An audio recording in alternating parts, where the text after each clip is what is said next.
The carriage jolted hard over a broken stone, and Alara Whitmore's heart jumped with it.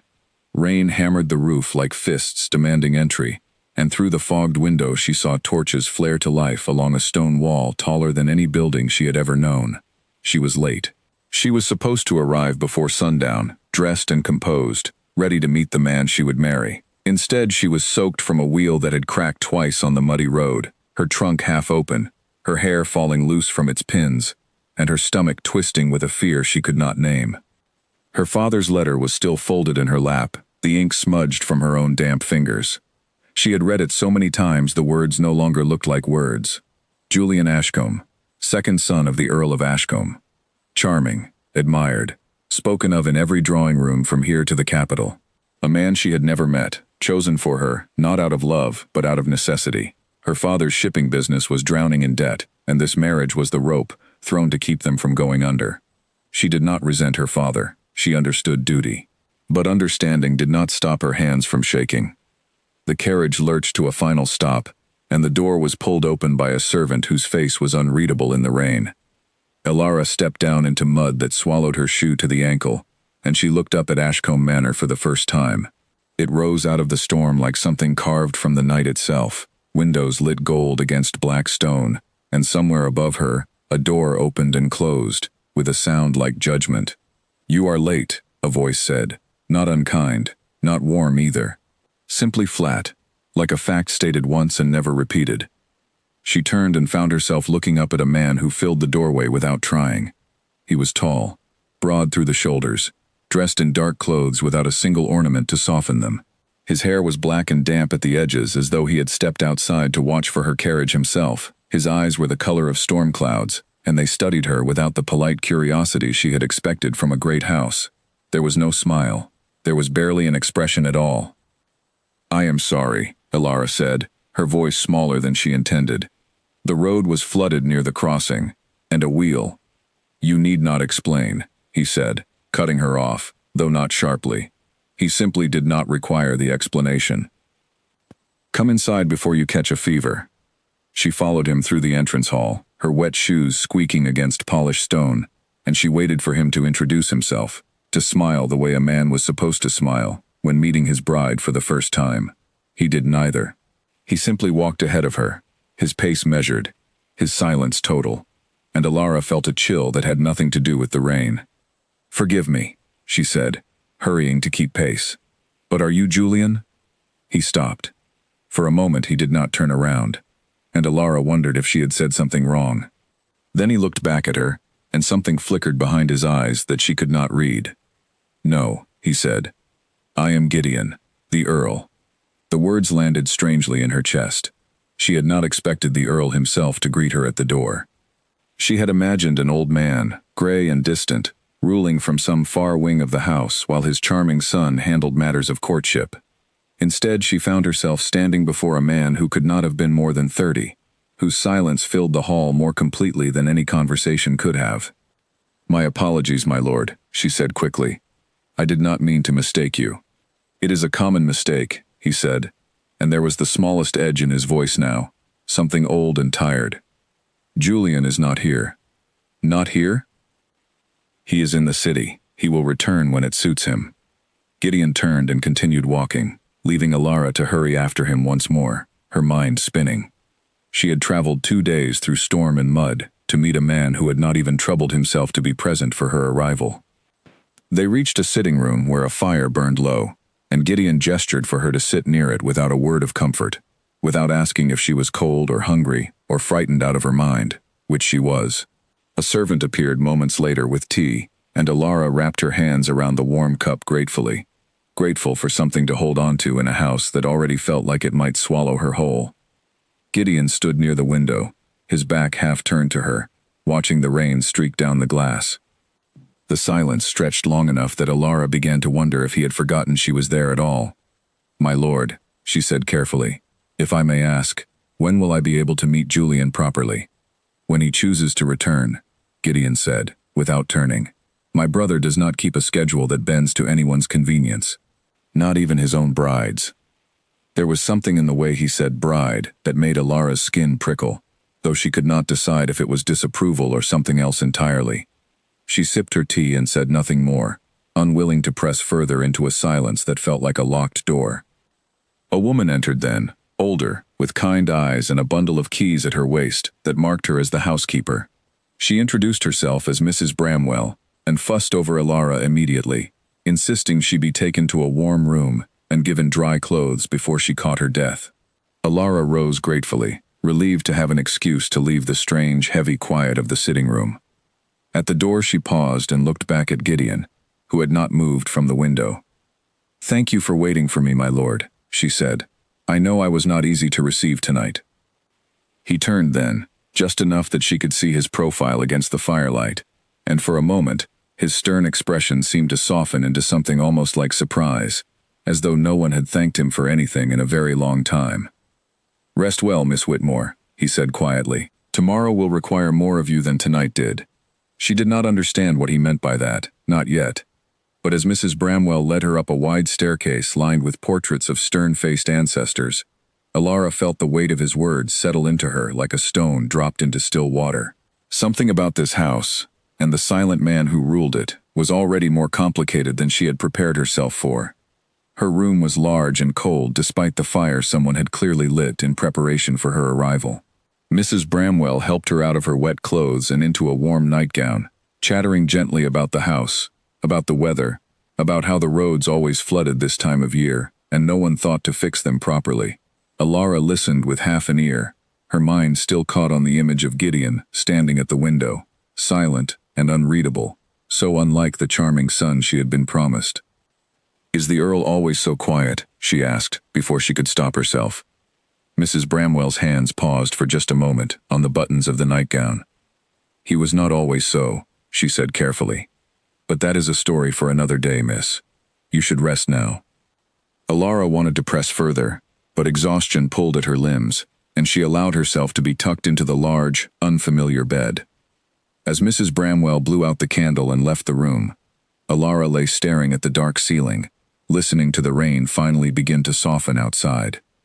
She thought of her father, of the letters that had arranged this marriage, of the son she had not yet met who was somewhere in the city while she lay here in his family home, a stranger among strangers. She thought of the Earl's gray eyes, the strange weight in his voice when he spoke of his brother, the way he had told her to rest well, as though he genuinely meant it. Sleep did not come easily. When it finally did, her dreams were filled with stone hallways, and closed doors, and a tall, silent figure, always just out of reach, watching her from somewhere she could not quite see. She woke before dawn to the sound of voices in the hallway outside her room, low and tense, though she could not make out the words. She lay still, listening, her heart beating fast in the darkness. One voice was Gideon's, steady and controlled, even in its evident frustration. The other she did not recognize, lighter, quicker, laughing even as it argued, as though nothing in the world could ever be taken too seriously. She rose and crept to the door, pressing her ear against the cool wood. "Could have at least sent word," Gideon was saying. She traveled 2 days in a storm to meet a man who could not be bothered to greet her. "I was detained," the other voice replied, warm with amusement even now. "You know how these things go, brother. Business does not keep polite hours." "Business," Gideon repeated, and the word carried more weight than Alara had heard him put into anything since her arrival. "Is that what we are calling it now?" There was a pause, and then the lighter voice laughed again, softer this time. "Careful, Gideon. One might think you cared." The silence that followed was so complete that Alara held her breath, afraid even her own heartbeat might be heard through the door. Then footsteps moved away down the hall, and she heard nothing more. She returned to her bed but did not sleep again. As the first gray light of morning crept through the curtains, she found herself turning the conversation over and over in her mind. Julian was here now, then, arrived sometime in the night while she slept, and Gideon had defended her, had been angry on her behalf, though she was nothing to him but a stranger, delivered to his doorstep by circumstance and contract. She dressed carefully when the light grew strong enough, choosing her best remaining gown though it was still slightly damp at the hem from the previous night's journey. She wanted to look composed when she finally met the man she was meant to marry. She wanted, though she could not entirely explain why, to seem worthy of the argument that had been fought for her sake in the dark hallway outside her door. Breakfast was laid in a bright room at the back of the house, tall windows looking out over gardens still glistening from the storm. Alara arrived to find only Mrs. Bramwell present, arranging fresh flowers in a vase with brisk efficiency. "Good morning, miss," the housekeeper said warmly. "I trust you slept well, despite everything." "Well enough," Alara said, taking a seat at the long table, suddenly aware of how small she felt in such a grand room. "Is the Earl not joining us this morning?" "His lordship rises early and takes his meals in his study most days," Mrs. Bramwell said, setting down her shears. "But you will see young Master Julian shortly, I should think. He returned late last night." Alara's stomach tightened with a nervousness she had not expected. She had spent so long imagining this meeting, rehearsing what she might say, and now that the moment approached, she found all her careful words scattering like startled birds. The door opened, and a young man stepped into the room with the easy confidence of someone who had never once doubted he belonged wherever he stood. He was handsome in an effortless way, his hair artfully tousled, his smile already forming before his eyes had even fully found her. "You must be Miss Whitmore," he said, crossing the room with long, unhurried strides. "Forgive my absence last night. I understand my brother has already scolded me thoroughly on your behalf, so I shall spare you the repetition." "Mr. Ashcombe," Alara said, rising and offering a small, careful curtsy. "It is a pleasure to finally meet you." "Julian, please," he said, taking her hand and pressing a light kiss to it that made Mrs. Bramwell's eyebrows lift slightly from across the room. "We are to be married after all. Formality seems rather wasted between us." His charm was immediate and easy, the kind that filled a room without effort, the exact opposite of his brother's heavy silence. Alara found herself smiling despite the strange, sleepless night behind her, despite the argument she had overheard, despite the unsettled feeling that still sat low in her stomach. "I hope the journey was not too unbearable," Julian continued, pulling out a chair for her with a flourish. "My brother tells me the roads were dreadful." "They were, rather," Alara admitted, sitting once more. "But I am here now, and that is what matters." "Spoken like a woman who has already decided to make the best of things," Julian said approvingly. "I like that. Gideon will tell you I am hopeless at making the best of anything, but perhaps you shall improve me." He laughed at his own joke, and Alara laughed too, though something in the sound felt slightly hollow to her own ears. She could not quite place why. Julian was everything she had been told to expect, warm, quick-witted, effortlessly kind in his manner.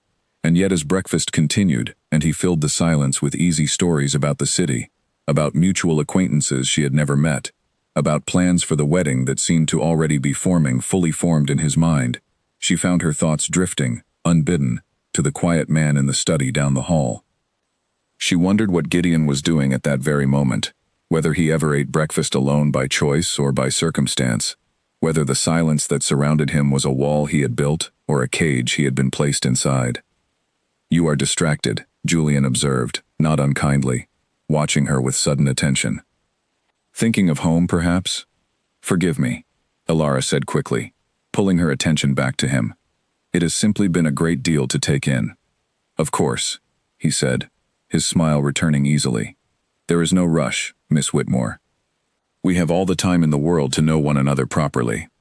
But even as he said it, something in his eyes told her that time was precisely the thing he did not intend to give her. Not truly, not in the way that mattered. She could not have explained how she knew it. She simply did, the way one knows a storm is coming before the first cloud appears on the horizon. Later that day, as she wandered the gardens alone, trying to clear her head from the strange tangle of impressions the morning had left behind, she found herself near the stables and paused at the sound of low voices. Gideon stood there, sleeves rolled to his elbows, running a hand along the neck of a large black horse with a gentleness that surprised her. He was speaking to the animal in a voice too low for her to make out the words, but the tone was warm in a way she had not yet heard him use with any person.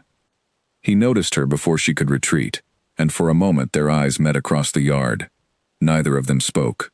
The horse shifted beneath his hand, and Gideon's expression, so carefully guarded indoors, seemed to loosen slightly out here in the open air, among the animals who asked nothing of him but presence. "You are up early, Miss Whitmore," he said finally. "I could not sleep," she admitted. "The house is very quiet." "It is," he agreed. and something in his voice suggested he found more comfort in that quiet than most people ever would. "I hope my brother's arrival last night did not disturb your rest too greatly." So he knew she had heard, or suspected it at least. Alara felt heat rise in her cheeks, uncertain how much of the argument had carried through the walls, uncertain what he thought of her having overheard it. "I heard voices," she admitted carefully. "I did not mean to listen." "There is little to overhear that was not deserved," Gideon said, turning back to the horse. "My brother has a talent for arriving exactly when it is least expected, and precisely as late as possible." "He seems very charming," Alara offered, unsure why she felt the need to defend a man who had, in truth, done nothing yet to earn defending. "He is," Gideon agreed simply, without bitterness, without argument. "Charm is not the same as constancy, Miss Whitmore. I would advise you to remember the difference, though I suspect you will learn it yourself soon enough, with or without my advice." The words hung in the cold morning air between them, heavier than anything Julian had said across an entire breakfast filled with easy laughter. Alara did not know how to respond, and Gideon did not seem to expect a response. He simply returned his attention to the horse, and after a long moment, Alara turned and walked back toward the house, her mind churning with questions she did not yet know how to ask. She did not know, as she walked away, that Gideon watched her go the entire distance, his hand still resting on the horse's neck, his gray eyes following her retreating figure, with an expression he would have been horrified to know anyone could see. That evening, dinner was a formal affair, the first time all three of them sat together at the long table, beneath the flickering light of a dozen candles. Julian filled the silence effortlessly, as he always seemed to, recounting stories of the city with dramatic flourishes that made Mrs. Bramwell smile, despite herself, from her post near the door.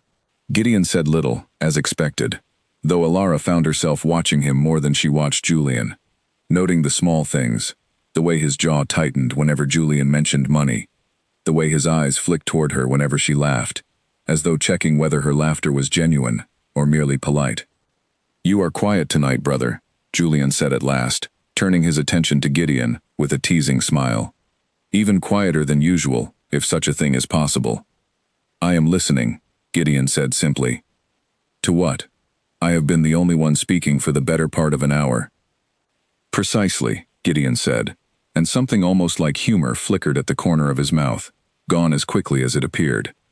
Julian laughed loudly at that, clearly delighted despite himself, and even Alara found herself smiling at the small, dry exchange.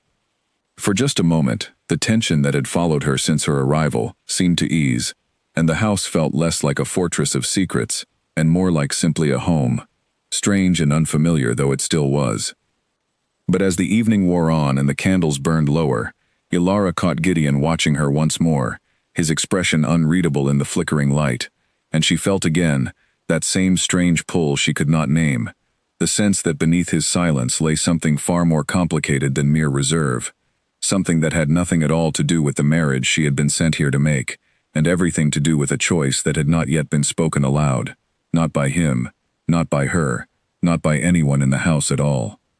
She excused herself early that night, pleading exhaustion from the journey, though in truth it was not her body that felt tired, but her mind, spinning too fast with impressions she did not yet know how to sort. As she climbed the stairs toward her room, she paused at the landing and looked back down into the hall, where Julian's voice still carried, warm and easy, and where Gideon's silence sat beside it, like a shadow that refused to be outshone by any candlelight. She did not know yet what these two brothers would come to mean to her. She did not know that the charming son she had been sent to marry would prove, in time, to be the least important choice in the story that was only just beginning. All she knew, standing there in the dim stairwell of a house that already felt stranger and deeper than she had imagined, was that something in her chest had shifted the moment she met the silent Earl's storm-gray eyes at the door, and she did not think that shift was going to undo itself, no matter how many charming stories Julian told at dinner, no matter how many days or weeks or months passed in this house of secrets. Somewhere below her, the front door opened and closed with a soft, final sound, and a servant's voice murmured something about the evening post. Alara lingered a moment longer on the landing, watching the light and shadow play across the hall below, and then turned toward her room, carrying with her the first quiet, unspoken thread of a truth she was not yet ready to name. The night settled deep over Ashcombe Manor, and within its stone walls, 3 lives had already begun to shift, toward a course none of them had chosen, and none of them could yet see.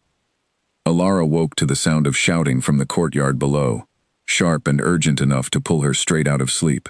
She threw back the covers and rushed to the window, her heart hammering, half expecting fire or some terrible accident. Instead, she saw 2 men she did not recognize standing near the stables, arguing with a groundskeeper, their coats fine but their manner rough, their voices carrying words like debt and payment, and time has run out. She dressed quickly and made her way downstairs, drawn by curiosity she could not suppress. By the time she reached the entrance hall, the shouting had stopped, and she found Gideon standing near the front door, his expression carved from stone, watching the 2 men ride away through the iron gates. "My lord," Alara said carefully, "is something wrong?" Gideon did not turn immediately. When he did, his eyes held something she had not seen in them before. Not anger exactly, but a deep, tired frustration, the kind that came from fighting the same battle too many times. "Nothing that concerns you, Miss Whitmore," he said, though his voice lacked its usual certainty. "They mentioned debt," she said, unable to stop herself, "and time running out." Something flickered across his face, quickly hidden. Men often speak carelessly when they believe no one of consequence is listening. "I am to be part of this family soon," Alara said, surprising herself with the steadiness in her own voice. "If there is trouble, I would rather know it than be protected from it." Gideon studied her for a long moment, and Alara had the strange sensation of being weighed on some invisible scale, judged against a standard she could not see. Whatever he found, he did not share it. He simply inclined his head slightly. "Come," he said. "You should eat something before the day grows any longer."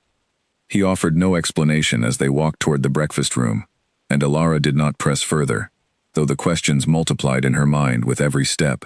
She thought of Julian's easy laughter at dinner, his stories of the city, the expensive rings he wore on nearly every finger, the fine cut of his coats that seemed always just slightly newer than anything else in the house. She thought of the strained voice of the man outside demanding payment, and a cold suspicion began to form, one she was not yet ready to give shape to in words. Breakfast passed quietly that morning, Julian absent again, said to be still sleeping off the previous night's revelry in a nearby town.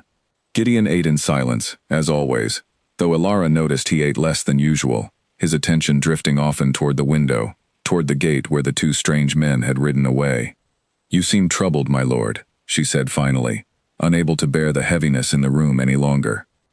He set down his cup carefully, as though considering whether to answer at all. "This estate carries weight beyond what most people see," he said at last. "Weight that falls, more often than not, on shoulders that did not create it." "Your shoulders," Alara said quietly. He looked at her then, and something in his gaze softened just slightly, as though surprised she had understood so quickly what most people never bothered to notice at all. "Among others," he said simply, and returned to his meal, the subject clearly closed for now. Alara spent the rest of the morning wandering the manor's long corridors, drawn by restlessness she could not quiet. She passed portrait after portrait of Ashcombe ancestors, stern faces staring down from gilded frames, and she wondered how many of them had carried the same weight Gideon now carried, how many of them had done so as silently as he did. In the late afternoon, she found herself in the estate's small library, searching for something to occupy her mind, when she came across Mrs. Bramwell dusting shelves near the far wall. The older woman greeted her warmly, as she always did, and Alara found herself asking the question that had been building in her chest since morning. "Mrs. Bramwell, may I ask you something? About the family, and their affairs?" The housekeeper's hands paused on the shelf, and she glanced toward the door before answering, her voice lowered. "You may ask, miss, though I cannot promise I will answer everything. Is the family in some kind of financial trouble?" Mrs. Bramwell was quiet for a long moment, weighing her words carefully. "This house has stood for 3 generations, miss, and it has weathered difficult seasons before. But I will say this much. Master Julian has always had expensive tastes, and expensive tastes do not pay for themselves. And the Earl carries the burden of it," Alara said, more statement than question. "His lordship carries the burden of a great many things," Mrs. Bramwell said, returning to her dusting with slightly more force than necessary. More than most people ever know, and more than he would ever admit aloud.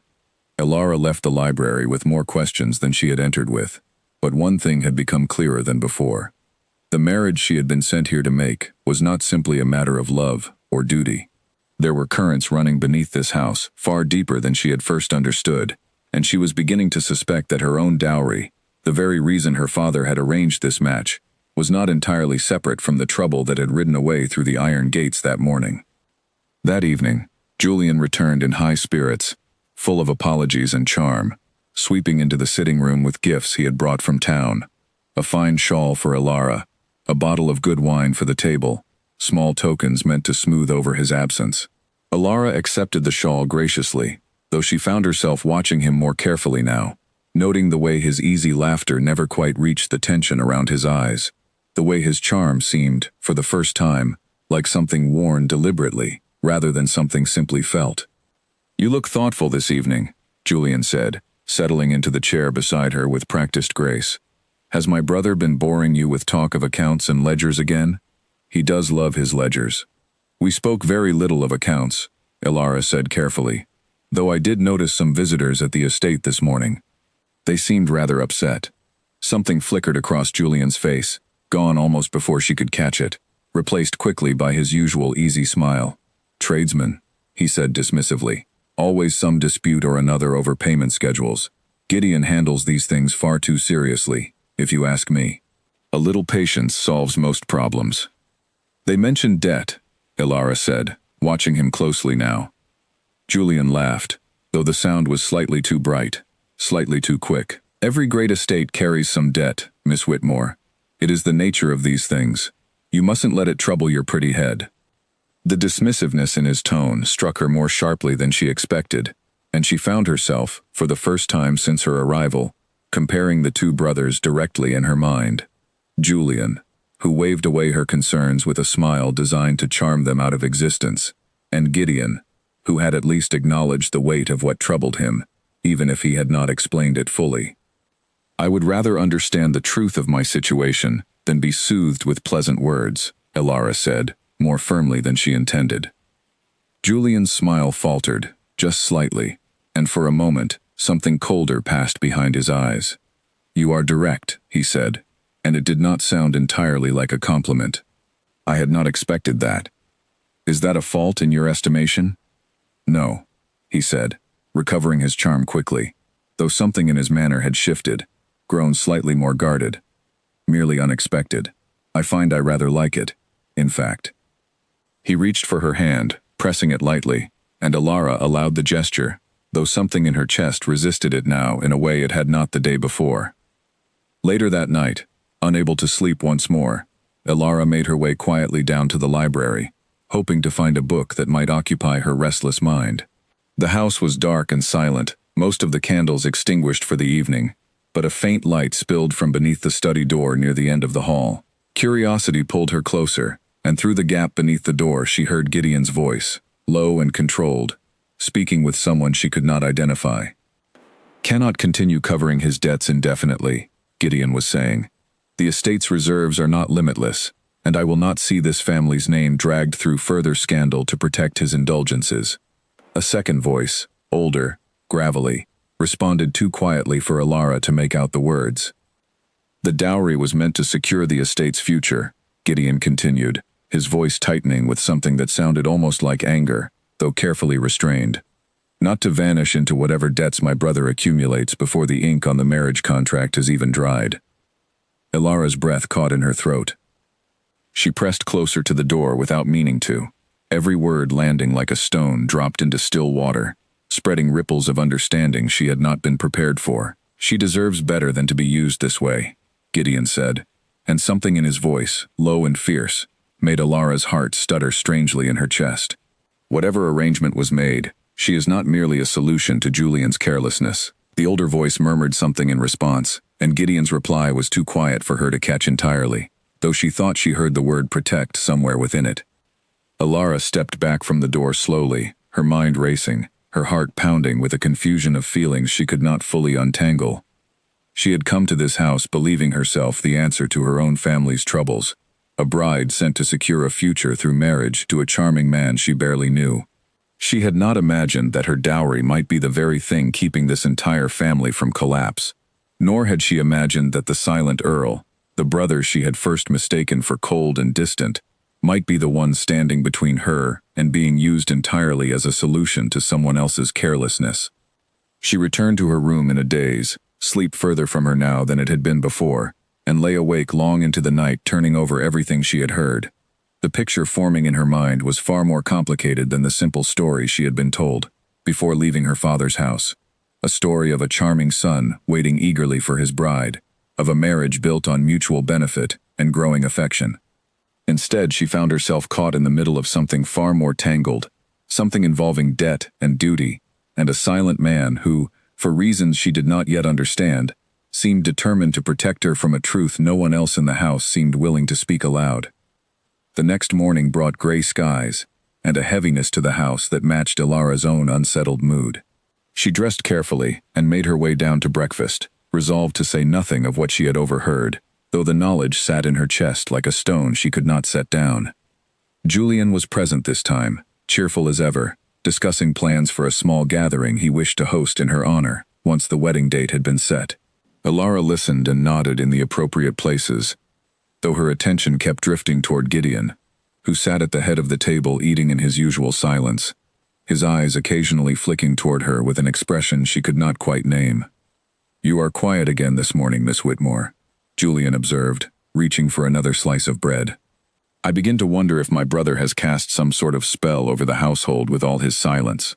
Everyone seems to be catching it. Perhaps I simply have much on my mind," Ilara said carefully.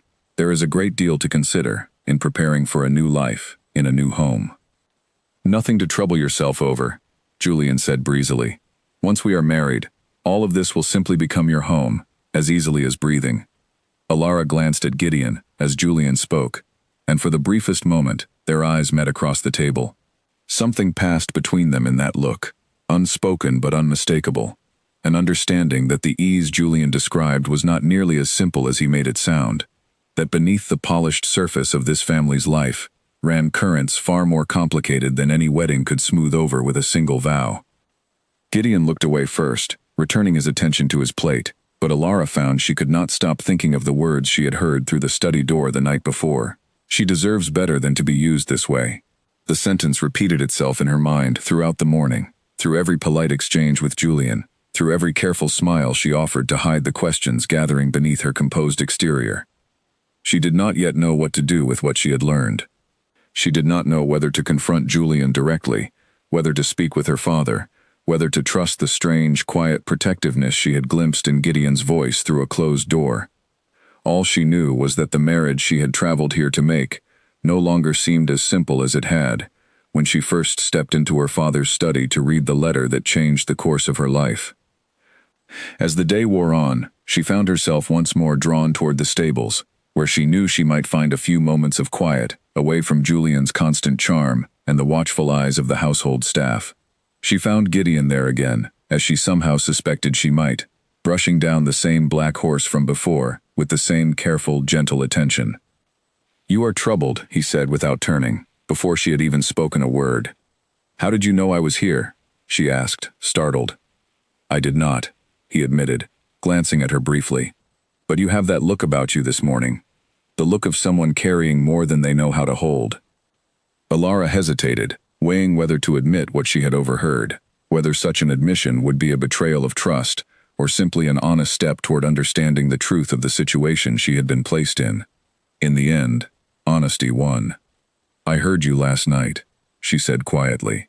"Through the study door. I did not mean to listen, but I could not help it, once I had begun." Gideon's hand stilled on the horse's neck, and for a long moment he said nothing at all, his expression carefully guarded once more, the openness she had glimpsed in his eyes at breakfast retreating behind familiar walls.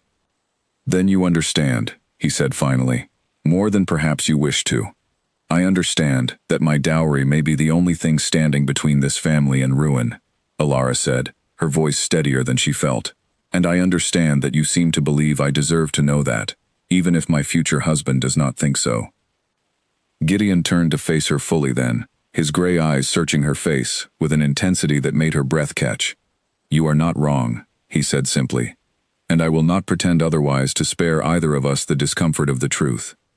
The honesty in his voice struck her more deeply than any of Julian's practiced charm ever had, and standing there in the quiet stable yard, with the horse shifting gently beside them and the gray sky pressing low overhead, Ilara felt the first true thread of trust begin to form. Not toward the man she had been sent to marry, but toward his silent, watchful brother, who seemed determined, for reasons she still did not fully understand, to protect her from a truth the rest of the household preferred to keep hidden. 3 days passed in a strange, careful rhythm. Ilara rose each morning uncertain which version of the household she would find, the bright, easy charm of Julian's company, or the quiet, watchful presence of Gideon, who seemed to appear wherever her thoughts wandered, as though the house itself had begun arranging their paths to cross. It was on the 4th morning that Julian announced, over breakfast, that he intended to host a small gathering at the manor to introduce Ilara properly to the neighboring families before the wedding date was formally set.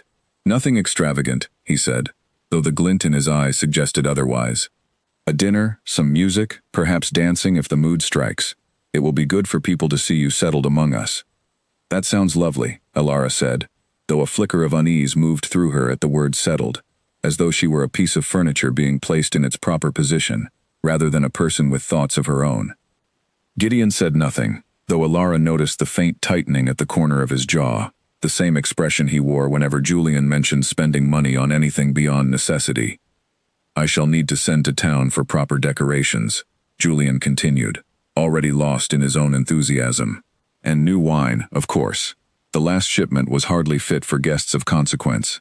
"Julian," Gideon said quietly, and something in the single word carried enough weight to still his brother's excitement immediately. "Perhaps a simpler gathering would serve just as well." "You worry too much about expense," Julian said, waving a hand dismissively. "This is meant to be a celebration, brother, not a funeral. Let us not drain all the joy from it before it has even begun." Ilara watched the exchange with growing unease, the tension between the two brothers crackling faintly beneath the surface of their words, though neither raised their voice, neither said anything that could be called an argument in polite company. Still, she felt it, the way one feels a storm building long before the first drop of rain falls. "I will handle the arrangements myself," Julian said finally, rising from the table with his usual easy grace. "You needn't trouble yourself with the details, Gideon. Leave the celebrating to those of us who still remember how." He left the room with a light step, humming some tune Ilara did not recognize, and silence settled over the breakfast table in his wake. Gideon remained seated, his gaze fixed on some point beyond the window, his expression carefully composed once more. "He does not understand the weight of what he spends," Gideon said finally, more to himself than to Ilara. "Or perhaps he understands it perfectly well, and simply does not care." "Does it trouble you greatly?" Ilara asked gently. Gideon looked at her then, and something in his expression softened, as it seemed to whenever she asked him a question with genuine care rather than polite curiosity. "It troubles me that he does not see what it costs others," he said. "Not merely in coin, though that is burden enough, but in trust, in dignity, in the simple right to know the truth of one's own circumstances before being asked to smile through them." Ilara understood, then, that he was not speaking only of gatherings and gowns and fine wine, but of her, of the marriage arranged around her without her full knowledge of what it truly served. She said nothing, though she felt the weight of his words settle into her chest, heavier than anything Julian's charming plans for a celebration could lift. The days that followed passed in a flurry of preparation. Servants moved through the manor polishing silver and airing rooms long closed, and Julian threw himself into the planning, with an energy that seemed to fill every corner of the house with noise and motion. Ilara found herself swept along in it, fitted for a new gown, consulted on flowers and music, treated for the first time since her arrival, as though she were truly the center of the household's attention. And yet, amid all the bright bustle Julian created, it was the quiet moments with Gideon that lingered longest in her mind. A brief exchange in the garden, where he pointed out which flowers would bloom best through the coming season.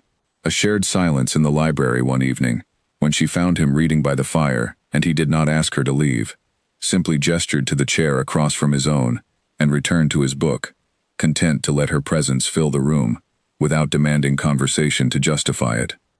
It was during one such evening, the fire burning low and the rest of the house long since gone quiet, that Alara finally worked up the courage to ask the question that had been building in her since the night she overheard his conversation through the study door. "May I ask you something, my lord?" Gideon looked up from his book, marking his place with one long finger. "You may." "Why do you speak so little? Mrs. Bramwell mentioned once that you were not always so quiet." For a long moment, Gideon said nothing, and Alara wondered if she had finally asked something he was unwilling to answer. But then he set his book aside entirely, folding his hands together as he considered his words carefully. "I was married once before," he said finally, and Alara startled slightly, though she kept her expression carefully neutral. "You did not know this?" "No," she admitted quietly. "No one has spoken of it." "Few do," he said, his gaze drifting toward the fire. "Her name was Cecilia. We married young, before I fully understood what marriage required of a person, before I understood the difference between charm and character." He paused, and Alara waited, sensing that he needed the silence to gather what he intended to say next. "She was clever," he continued, "clever in ways I did not recognize as dangerous until it was far too late. She had a talent for making me doubt my own judgment, for turning private disagreements into public humiliations, for speaking sweetly in company, while cutting deeply when we were alone. I learned, over those years, that silence was safer than speech, that whatever I said could be twisted, repeated, used against me in rooms full of people who would smile at her cleverness and pity my foolishness. "I am sorry," Alara said softly, and she meant it, the words settling into the quiet room with genuine weight. "She died 3 years ago," Gideon said, "a fever, sudden and swift. I grieved her, though perhaps not in the way people expected. I grieved the years I had lost to fear, more than I grieved the woman herself, and that is a shameful thing to admit aloud." "It is not shameful to be honest," Alara said. "I think it is rather brave, in fact." Gideon looked at her then, something unguarded in his gray eyes that she had not seen before, not even in their quietest moments together. "You are the first person who has said that to me," he admitted. "Most simply tell me I have grown cold, or strange, or difficult. Julian says it often enough, though he does not remember the years that made me this way, being too young himself to have witnessed most of it." "I do not think you are cold," Alara said, surprising herself with the certainty in her own voice. "I think you have simply learned to be careful with something that was once used against you carelessly. That is not the same thing at all." The silence that followed was different from any that had passed between them before. Warmer, somehow, despite the heaviness of what had just been shared. Gideon studied her face for a long moment, and Alara found she could not look away, caught in something she did not yet have a name for, something that felt dangerously close to the very affection she had been sent to this house to build with an entirely different man. "You should not speak so kindly to me, Miss Whitmore," Gideon said finally, his voice low. "It makes it rather difficult to remember my place in this household." "And what place is that?" Alara asked, her voice barely above a whisper. "The brother who stands beside the altar," he said, "and watches another man take your hand." The words settled between them like a door quietly closing, and Alara felt something in her chest ache at the finality of it, though she could not have said, in that moment, whether the ache came from disappointment or from the sudden, sharp understanding of exactly how much she did not want that particular door to close after all. "Forgive me," Gideon said, rising abruptly and retrieving his book with hands that were not quite steady. "It grows late, and I have kept you from your rest far longer than I should have." "You have not kept me from anything I did not choose to stay for," Alara said quietly, and Gideon paused at the door, his back to her, his shoulders tense with words he clearly chose not to speak. "Good night, Miss Whitmore," he said finally, and left the room without looking back. Alara sat alone by the dying fire for a long while after he had gone, her thoughts a tangled knot she could not begin to unravel.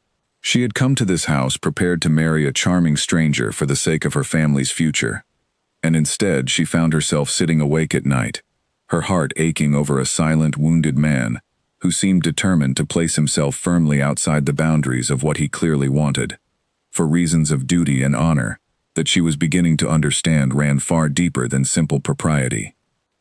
She thought of Julian's easy laughter, his effortless charm, the way he filled every room with warmth that asked nothing difficult of anyone. She thought of Gideon's careful silence, the weight of history behind every measured word, the rare, unguarded moments that felt more honest than anything Julian had offered her in all their conversations combined.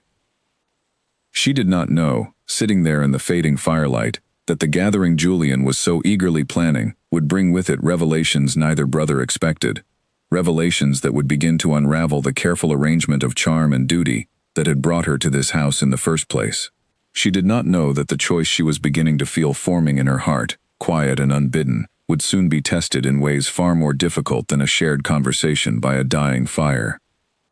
All she knew, as she finally rose and made her way up to her cold, empty room, was that something had shifted irreversibly within her over these past days, and that whatever happened next, she would not be able to pretend, not even to herself, that her heart remained as uncertain as it had been the night she first arrived at Ashcombe Manor, soaked from the storm, and afraid of a future she had not yet begun to understand. The night of the gathering arrived with the manor transformed into something Alara barely recognized. Candles lined every hallway, their light multiplied by polished mirrors and freshly cleaned silver, and the scent of roasted meat and warm spice drifted from the kitchens through every open door. Julian had spared no expense, exactly as Gideon had feared, and the result was undeniably beautiful, even if the cost of that beauty sat uneasily in Alara's chest as she descended the staircase in her new gown. Neighboring families arrived in a steady stream of carriages, filling the entrance hall with laughter and the rustle of fine fabric. Alara stood beside Julian as he greeted guest after guest, his arm looped confidently through hers, his charm on full and dazzling display. She smiled where smiling was expected, offered polite responses to polite questions, and felt, for the first time since her arrival, the particular exhaustion of being watched and evaluated by dozens of unfamiliar eyes. "You are doing wonderfully," Julian murmured to her between introductions, his breath warm against her ear. "They already adore you. I told you there was nothing to worry over."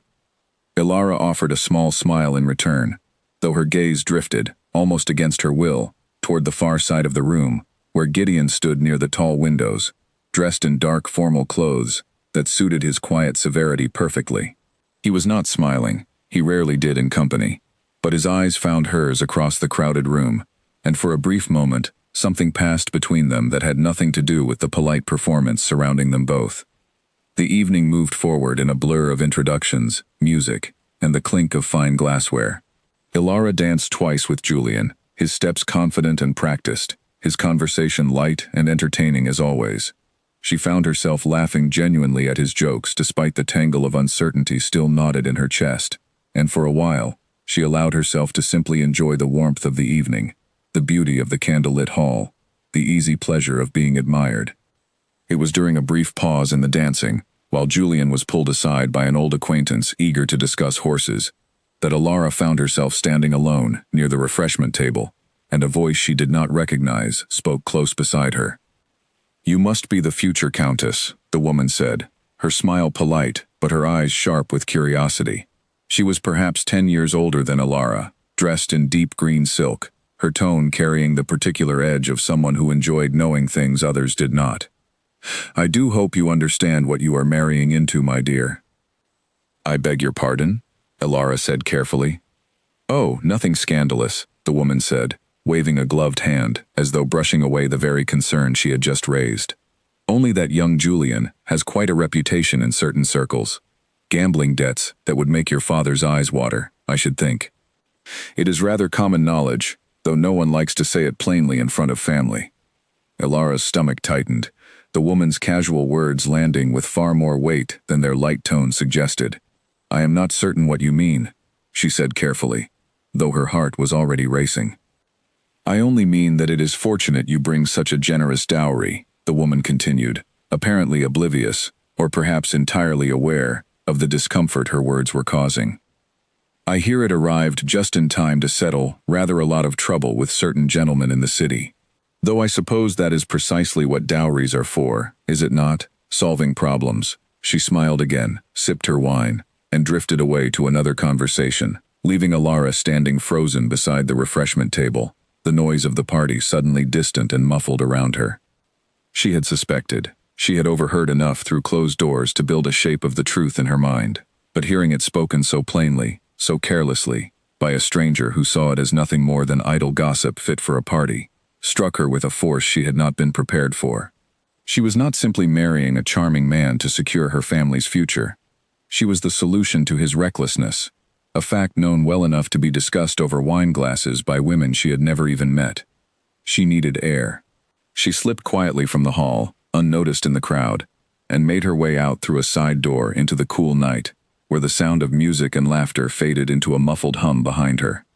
The garden was dark and quiet, lit only by the distant glow of the manor's windows, and Alara walked further into it, her chest tight, her thoughts racing faster than she could organize them. She did not hear the footsteps behind her until Gideon's voice spoke softly into the darkness. "You left rather suddenly," he said. "I noticed." Alara turned, and in the dim light, she could not entirely hide the distress on her face, though she tried. "I needed a moment," she said. The hall grew warm. Gideon studied her for a long moment, clearly unconvinced by her explanation, and stepped closer, his expression shifting into something gentler than she had expected. "What happened?" She hesitated, weighing whether to share what she had heard, whether doing so would only add another burden to a man who already carried so many. But something in his steady presence made honesty feel like the only possible choice. "A woman told me that Julian's debts are common knowledge," she said quietly. "At that my dowry arrived just in time to settle them." She spoke of it as though it were simply amusing gossip, something to discuss over wine. Gideon's jaw tightened, and for a moment his composure cracked just enough for Alara to see the anger beneath it, though she understood, watching him, that the anger was not directed at her. "I am sorry," he said finally. "You should not have had to learn the truth of your own situation from a stranger's careless tongue at a party." "Is it true?" she asked, though she already suspected the answer. Gideon was quiet for a long moment, and Alara watched something shift behind his eyes as he weighed honesty against the easier path of comforting denial. He chose honesty. "It is true," he said. "Not all of it, perhaps, but the shape of it, yes. Julian's debts are significant. Your dowry will settle a substantial portion of them once the marriage is finalized. I have tried, since your arrival, to find some way to shield you from that truth, or at least to delay it until you had time enough here to decide for yourself whether this life was one you wished to build, regardless of the reasons behind it." "You could have told me directly," Alara said, though there was no real accusation in her voice, only exhaustion. "I know," Gideon admitted. "I told myself it was not my place. That the truth was Julian's to share, not mine. But I think, in honesty, I was afraid of what you might think of this family, of me, once you understood how deeply his carelessness runs, and how much of the burden of it I have carried silently for years." Alara looked at him, standing there in the dim garden light, his usual guarded composure stripped away by the weight of what he had just confessed, and something in her chest ached with a tenderness she had not expected to feel so strongly, not for this man, not under circumstances so tangled with duty and deception. "I do not think less of you," she said softly. "If anything, I think more of you than I have of anyone in this house since I arrived, save perhaps Mrs. Bramwell." A faint, surprised smile touched the corner of Gideon's mouth, gone almost as quickly as it appeared. "That is a rather low bar, given the company you have kept," he said, and Alara laughed, despite everything, the sound startling in the quiet garden, warm and genuine, in a way that seemed to catch them both off guard. For a moment, standing there beneath the distant stars with the sound of the party faint behind them, something unspoken passed between them, dangerous and undeniable, a recognition neither of them was ready to name aloud. Gideon stepped back first, putting careful distance between them, his expression closing once more into its familiar reserve. "We should return before you are missed," he said quietly. "Julian will wonder where you have gone." Alara nodded, though something in her chest resisted the idea of returning to the bright, noisy hall, to Julian's easy charm, and the careless gossip of strangers who saw her only as a solution to a problem, rather than a person with her own hopes and fears. They walked back toward the manor in silence, though it was a different silence than the ones that had passed between them before, heavier now, charged with everything neither of them had said, everything they both understood, without needing to speak it aloud. As they reached the side door, Gideon paused, his hand resting briefly on the frame. "Alara," he said, and the use of her given name, spoken for the first time since her arrival, sent a small shiver through her chest. Whatever comes of this marriage, whatever choice you ultimately make, I want you to know that you deserve far more honesty than this family has given you thus far.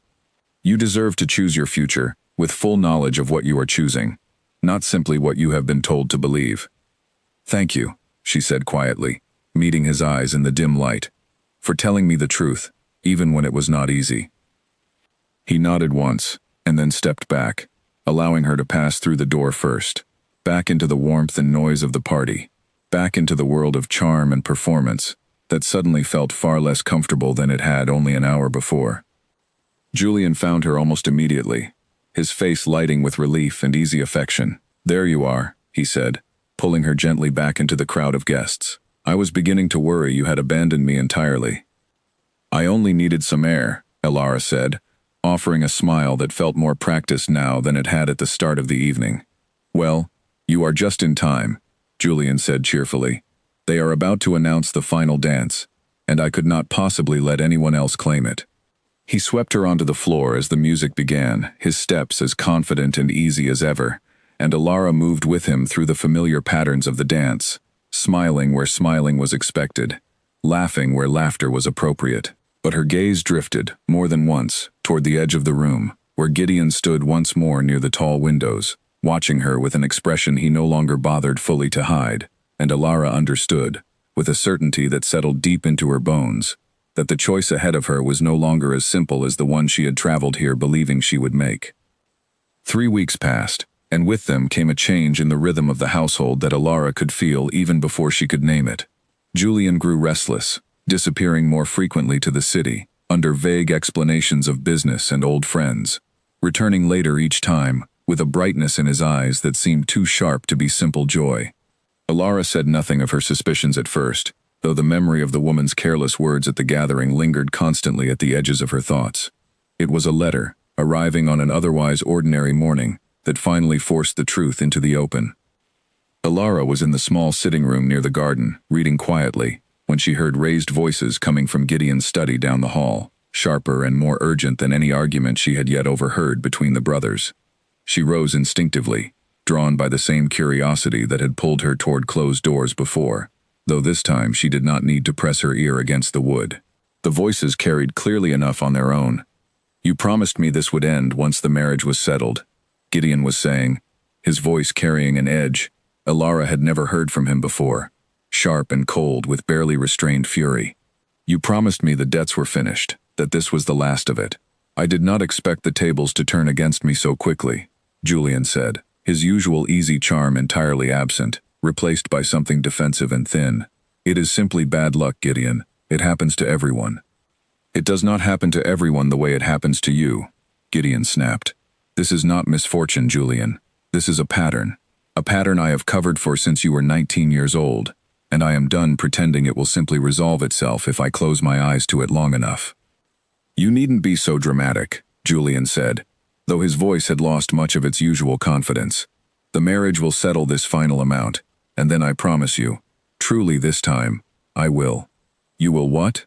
Gideon interrupted, his voice rising further than Elara had ever heard it rise. "Stop? You have made that promise before, Julian, more times than I can count, and each time, I have believed you, because you are my brother, and because I did not know how else to protect this family's name except by quietly paying whatever price your recklessness demanded." There was a long, heavy silence, and Elara stood frozen in the hallway, her heart pounding, unable to bring herself to move away from the door, despite the guilt gathering in her chest at overhearing something so clearly private. "And what of her?" Gideon said finally, his voice quieter now, though no less intense. "Does she know that even the dowry meant to secure her future will not be enough? That there is more owed beyond what her family has already promised?" "She need not know every detail," Julian said, his tone hardening slightly. "It is not her concern, precisely." "It is entirely her concern," Gideon said, his voice sharp with disbelief. "She is to be your wife, Julian. Her name will be tied to this family's debts, and this family's reputation for the rest of her life. If you cannot see how deeply that concerns her, then you have no business marrying her at all." Elara pressed a hand against her mouth, her breath shallow, as the full weight of the conversation settled over her. She had known, in general terms, that her dowry would help settle some of Julian's debts. She had not known, until this very moment, that there might be more debts still unaccounted for, more obligations hidden beneath the surface of the marriage she had traveled so far to make. "I will handle it," Julian said finally, his voice tight. "I always handle it, Gideon. I do not need you managing my affairs as though I were still a child." "Then stop behaving as though you were still a child," Gideon said coldly, "and perhaps I will stop treating you as one." Footsteps moved toward the door, and Alara stepped back quickly, retreating down the hall just in time to avoid being discovered, her heart still racing, her mind spinning with the fragments of truth she had just gathered. She made her way back to the sitting room and sat down heavily, staring unseeing at the book still open in her lap, unable to focus on a single word of it. She did not confront Julian that day, nor the day after. She found herself watching him more closely instead, noting the small signs she had overlooked before in favor of his easy charm, the slight tension around his eyes whenever the topic of money arose, the way he changed the subject smoothly whenever anyone mentioned the wedding date directly, the letters he received and quickly folded away before anyone else could glimpse their contents. It was nearly a week later, on a gray afternoon heavy with the promise of rain, that Alara finally found the courage to speak with him directly. She found him alone in the small parlor near the eastern wing, staring out the window with none of his usual restless energy, his expression distant and troubled in a way she had rarely seen. "Julian," she said softly, stepping into the room, "may I speak with you?" He turned, and for a brief moment, before his charming smile settled back into place, she caught a glimpse of something raw and tired beneath the surface, something that looked almost like fear. "Of course," he said, gesturing for her to sit. "What troubles you?" Alara took a steadying breath, choosing her words carefully. "I overheard part of a conversation between you and your brother," she admitted, "about debts that remain unresolved, even after the marriage is finalized." Julian's expression flickered, the easy charm slipping just enough for her to see the discomfort beneath it. "You should not have been listening," he said, though there was little real anger in his voice, only a kind of weary resignation. "I did not mean to," Alara said honestly. "But I heard enough to understand that there is more to this arrangement than I was told before I agreed to travel here." Julian was quiet for a long moment, his gaze drifting back toward the window, toward the gray sky pressing low over the gardens. When he finally spoke, his voice was quieter than she had ever heard it, stripped of its usual performance. "I am not the man my brother believes I should be," he admitted. "I have tried, over the years, to be lighter than the weight of this family's expectations, to find joy where I could, rather than drowning in duty, the way Gideon has. But joy, it seems, comes with its own costs, and I have not always been wise about how I pay them." "Is it true, then," Alara asked gently, "that there are debts beyond what my dowry is meant to settle?"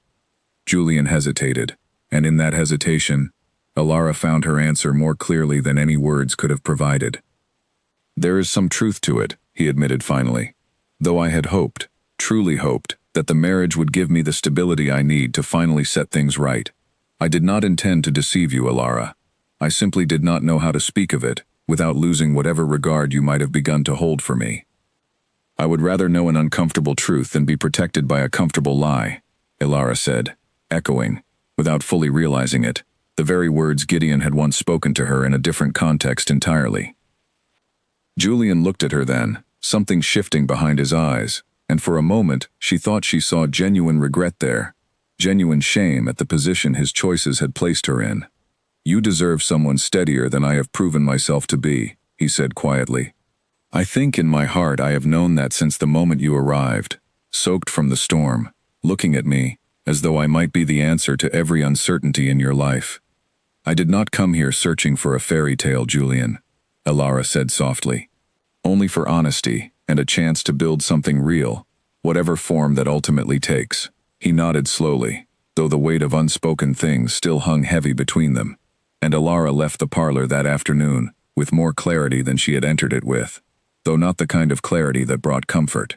She understood now, more fully than before, that the marriage she had been sent here to make was built on a foundation far less solid than she had been led to believe, and that the choice ahead of her, was no longer simply between duty and desire, but between two very different visions of what a life built on honesty might actually require. That evening, as she made her way toward her room, she passed Gideon's study and found the door slightly open, the candlelight spilling out into the darkened hallway. She paused, uncertain whether to knock, and found him already watching her through the gap in the doorway, as though he had sensed her approach before she had even decided to stop. "You look troubled," he said quietly, echoing words he had spoken to her once before, near the stables, in what felt now like a different lifetime entirely. "I spoke with Julian," she said, "about what I overheard." Gideon's expression shifted, a complicated mixture of relief and apprehension crossing his features. "And?" "He admitted there is more truth to it than I first understood," Ilara said. "Though he did not tell me everything, I do not think he knows how." Gideon was quiet for a long moment, studying her face in the flickering candlelight. "I am sorry you have been placed in the middle of all this," he said finally. "It was never meant to fall so heavily on your shoulders." "I am beginning to understand," Ilara said slowly, "that very little in this house falls exactly where it is meant to fall." Something passed between them then, quiet and heavy, an understanding neither of them dared to speak aloud, though it lingered in the space between their words long after Ilara finally turned and made her way to her room, leaving Gideon alone once more in his study, the candlelight burning low against the growing darkness of a truth that could not remain hidden much longer.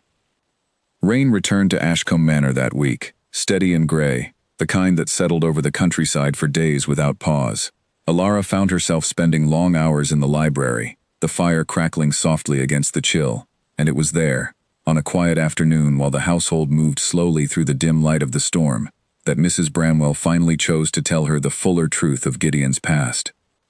The housekeeper had come to tend the fire, lingering afterward, with the particular hesitation of someone weighing whether a story was hers to share. Ilara, sensing the older woman's uncertainty, set aside her book and waited patiently, and eventually Mrs. Bramwell settled into the chair across from her, with a small sigh, as though finally releasing a weight she had carried for a long while. "You asked me once why his lordship is so quiet," Mrs. Bramwell said. "I told you it was a story for another day. I believe that day has come." Ilara nodded, saying nothing, giving the housekeeper space to continue at her own pace. "He was not always this way," Mrs. Bramwell began. "As a young man, he was quick to laugh, quick to speak his mind, quite unlike the man you see now. He fell in love young, with a woman named Cecilia, the daughter of a wealthy merchant family from the north.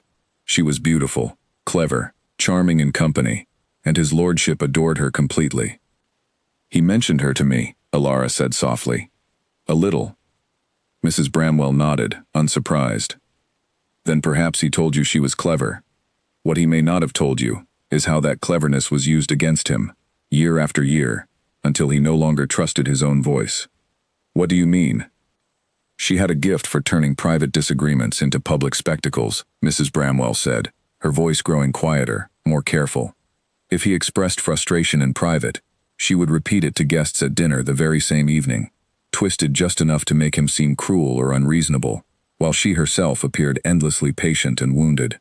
If he tried to correct the misunderstanding, she would simply smile and say he was imagining slights that were never intended, until even his own family began to wonder whether the fault truly lay with him." Ilara's chest tightened at the description, understanding now, more fully than before, the roots of the silence that had first struck her as coldness upon her arrival.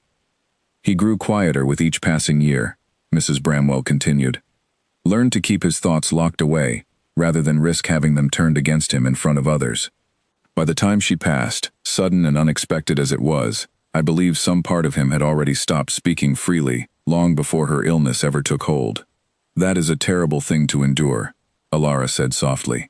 "It was," Mrs. Bramwell agreed. "And I do not believe he has ever fully trusted himself since, not in matters of the heart at least.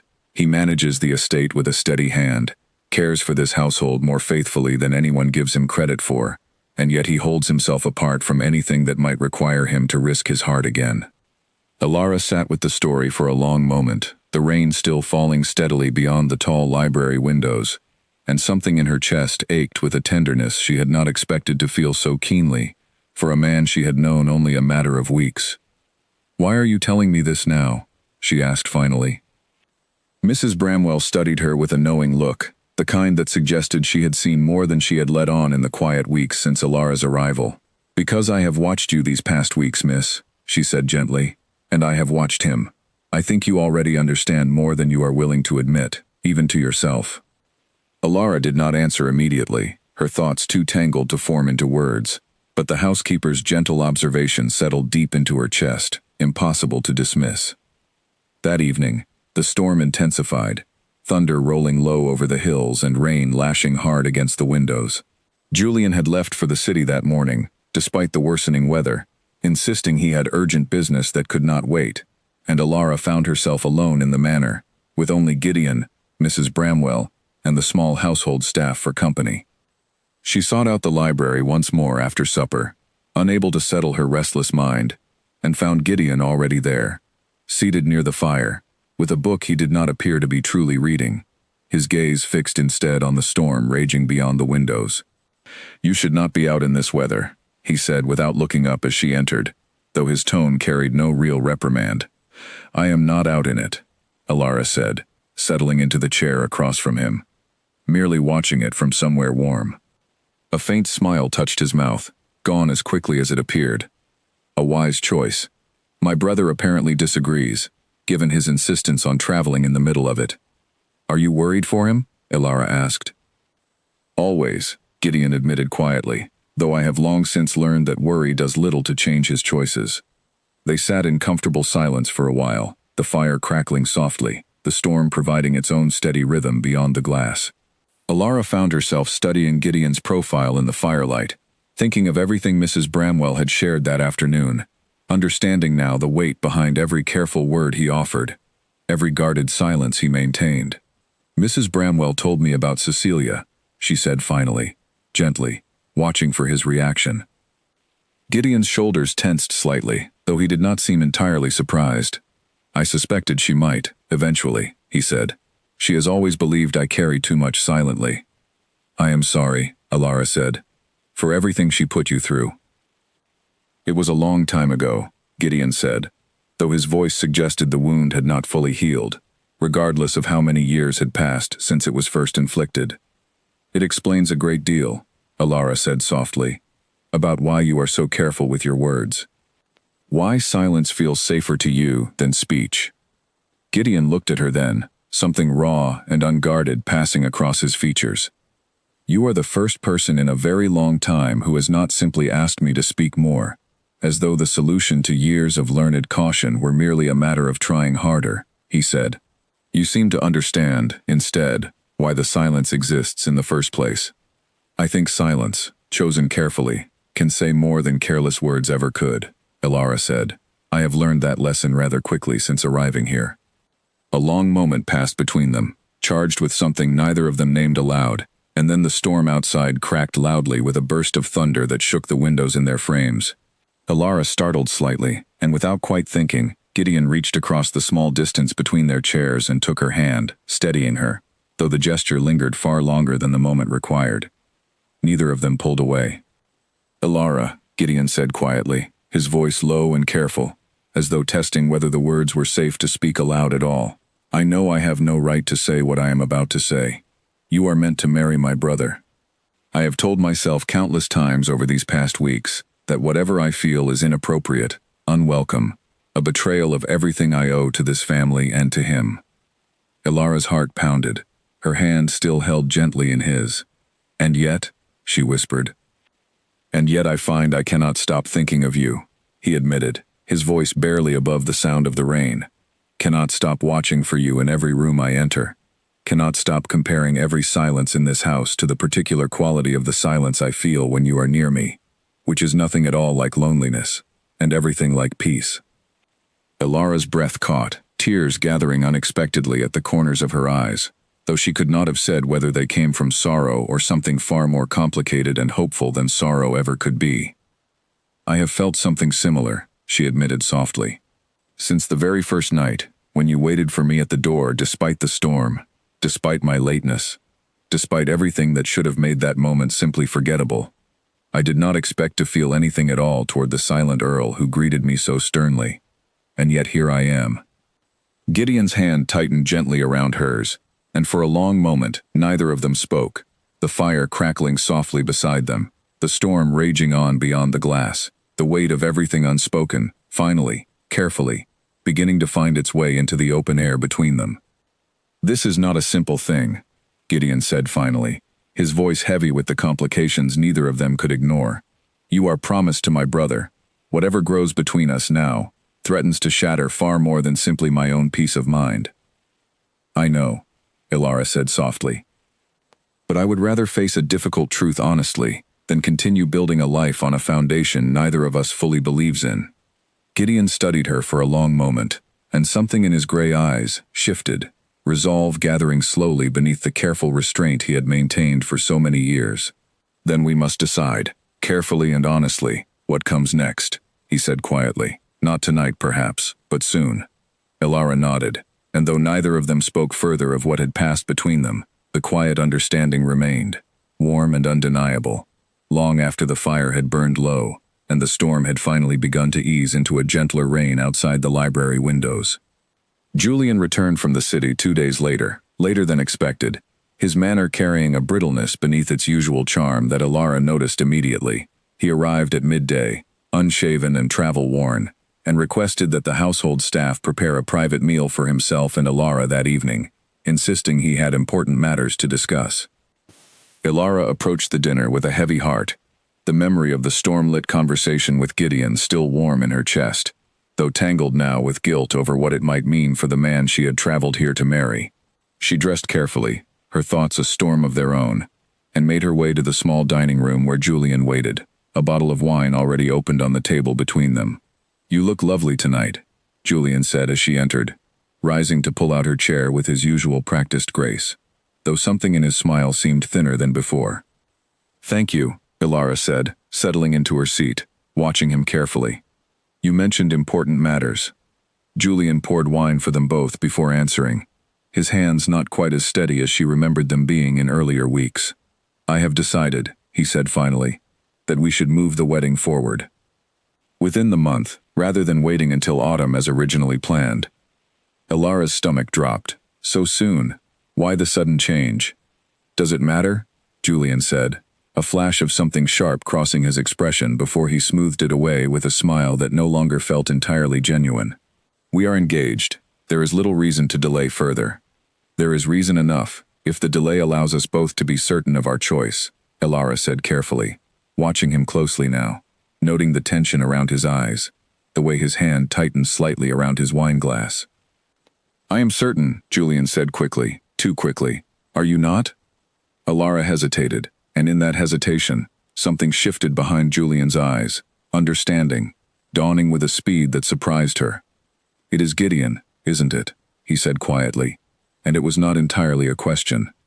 The silence that followed confirmed everything neither of them wished to say aloud, and Julian set down his wineglass with a hand that trembled slightly, his charming mask finally slipping entirely away to reveal something far more desperate underneath. "I need this marriage to happen, Ilara," he said, his voice losing all its usual polish, raw now with an honesty she had not expected from him. "Not merely for affection, though I have grown genuinely fond of you these past weeks. I need it because the debts I owe are far greater than what Gideon knows, far greater than what your dowry alone can settle unless the marriage is finalized quickly, before certain men in the city lose patience entirely." "What men?" Ilara asked, alarm rising sharply in her chest. "It does not matter," Julian said, though the fear in his voice suggested otherwise. "What matters is that I need this wedding to proceed, and soon. I had hoped, foolishly perhaps, that affection between us might grow naturally enough to make that easy. But I see now that affection has already found its way elsewhere, and I do not know how to compete with my own brother's silence when it seems to speak more honestly to you than anything I have ever said." Ilara's heart ached at the raw vulnerability in his voice, even as anger gathered alongside it, sharp and clear. "You brought me here under false pretenses, Julian," she said quietly. "You allowed me to believe this marriage was built on genuine regard, when in truth it was always meant to be a solution to problems you never intended to fully explain." "I did not lie about caring for you," Julian said, though the words felt hollow now, stripped of the charm that had once made them so convincing. I simply did not tell you everything. There is a difference. Is there? Elara asked, her voice steady despite the storm building within her. I do not think there is so great a difference between a lie and a carefully incomplete truth, not when the incompleteness serves only to benefit the one withholding it. Julian flinched at that, and for a long moment he said nothing, staring down at his untouched plate, his shoulders slumped with a weariness that made him look, for the first time since she had met him, entirely unlike the confident, effortless man who had first greeted her at breakfast weeks ago. What would you have me do? He asked finally, his voice quiet. Confess everything to Gideon, and watch him finally lose whatever patience he has left for me. Confess everything to your father, and watch this entire arrangement collapse, taking what remains of this family's reputation down with it. I would have you tell the truth, Elara said simply, regardless of what it costs. I think you have spent so long believing charm could smooth over every difficulty that you have forgotten honesty is sometimes the only thing that can actually save what matters. Julian looked at her for a long moment, something shifting behind his eyes, and when he finally spoke again, his voice carried a weariness that sounded almost like relief. You sound like him, you know, he said quietly. Gideon. He has been telling me some version of that same thing for years, and I have never once truly listened. Perhaps it is time you did, Elara said gently. The dinner ended shortly after, neither of them able to continue the pretense of an ordinary evening, and Julian excused himself early, retreating to his rooms with a heaviness that followed him out the door. Elara sat alone at the table for a long while afterward, her heart heavy with the weight of everything that had just passed between them, uncertain what would come next, but certain, at least, that the fragile arrangement holding this household together could not continue much longer without finally breaking apart entirely. She did not have to wait long to find out what shape that breaking would take. 2 days later, a carriage arrived at Ashcombe Manor, bearing 2 men Elara recognized immediately as the same ones who had shouted in the courtyard weeks before. Their coats fine, but their manner impatient, their voices carrying easily through the closed windows of the study, where Gideon met with them once again. This time, however, Julian was present as well, and the voices that rose from behind the study door carried an urgency far sharper than anything Elara had heard before. She was not the only one drawn by the commotion. Mrs. Bramwell hovered anxiously near the hallway, wringing her hands, and even the household staff paused in their duties, listening despite themselves to the raised voices carrying clearly now through the heavy wooden door. This is the final notice, one of the strange men said, his voice cold and businesslike. Payment in full within the fortnight, or the matter proceeds to the courts, and I assure you, sir, the courts show little patience for gentlemen who have exhausted every other avenue of delay. You will have your payment, Julian said, his voice tight with barely controlled panic. The wedding proceeds within the month. The dowry will settle this entirely. We have heard promises of settlement before, the second man said. Forgive us if we no longer place our trust in promises alone. The conversation continued for several more minutes, sharp and tense, until finally, the 2 men departed, their carriage rattling away down the long drive with the same urgency it had arrived with. Elara stood frozen near the hallway, her heart pounding, and moments later the study door opened, revealing Gideon's face pale with a fury he was clearly struggling to contain, and Julian behind him, his usual charm entirely stripped away, replaced by naked desperation. You told me this was the last of it, Gideon said, his voice low and dangerous, more furious than Elara had ever heard him. You told me, Julian, that the marriage would settle everything. I did not know it had grown this severe, Julian said, his voice cracking slightly. I swear to you, Gideon, I did not intend for it to reach this point. You never intend for it to reach any point, Gideon said, and yet somehow it always does. This time, however, it is not only your reputation at stake. It is Elara's future as well, tied to a marriage built on debts you have hidden even from me, your own brother, the man who has spent years quietly cleaning up the wreckage of your choices. Julian said nothing, his silence a confession in itself, and Gideon turned away from him with visible effort, his hands clenched at his sides, his gaze finding Elara's across the hallway. Something passed between them in that look, an understanding that whatever fragile balance had held this household together thus far was now, finally, irreparably breaking apart. I am sorry, Gideon said quietly, to her, though the words seemed to encompass far more than a simple apology could ever hold. I should have insisted on the full truth long before it came to this." Elara said nothing, her heart aching for all three of them, tangled together in a mess of debt and duty and desperate love. And as she watched Julian retreat down the hallway, his shoulders bowed with a shame he could no longer hide behind charm, she understood that the marriage she had traveled here to make, whatever form it might have once been meant to take, was now, undeniably, beginning to collapse entirely under the weight of truths too long left unspoken. The days following the confrontation with the men from the city passed in a strange, brittle quiet, the household holding its breath as though waiting for a second storm to break. Julian kept largely to his rooms, emerging only for brief, subdued meals during which he barely spoke, his usual charm nowhere to be found. Gideon threw himself into the estate's ledgers with grim determination, searching for any remaining means to settle what remained of his brother's debts before the fortnight's deadline arrived. Elara found herself caught in the middle of it all, uncertain of her place in a household that seemed to be unraveling around her. She wrote to her father, carefully choosing her words, informing him only that circumstances at Ashcombe Manor had grown complicated, and that she needed time to understand the full truth before proceeding further with the marriage. She did not yet know how to explain the tangled feelings that had grown within her own heart, feelings that had nothing to do with debts or duty, and everything to do with a silent man, whose honesty had become, over these past weeks, the steadiest thing in her entire uncertain world. It was on the 6th day after the confrontation that Julian finally sought her out, finding her in the garden where she had taken to walking each morning to clear her restless mind.